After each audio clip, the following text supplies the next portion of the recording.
Hvad så? Hvor er... Maja der, ikke? Der er sådan lidt stop af...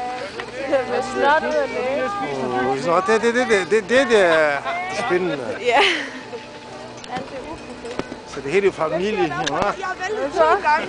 Fuldbesiger, Alle de prof, de vælter deroppe. Nikolaj, han styrer der. Ja, det kunne jeg se. Og Pedro har styret, kan jeg se. Jeg kan se det på hjelmen. Altså. Jeg styrte jo begge mine skifter, ja. Okay. Og jeg blev nødt til, at lige pludselig gik jeg lige amok.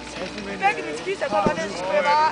Jeg ved ikke, hvad der sker med min ski. Lige pludselig, så kan jeg bare mærke, at det begynder sådan at knikke i den. Ja, det begynder at løsne sig i skien.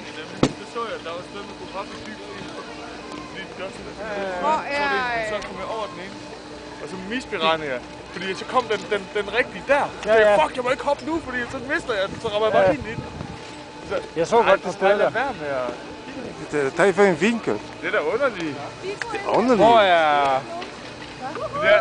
Men lige præcis der skal vi hen og hoppe over det der. Ja, det skal vi. Det var mega fedt. Hvor er Mauro? Så det er ham, der kører.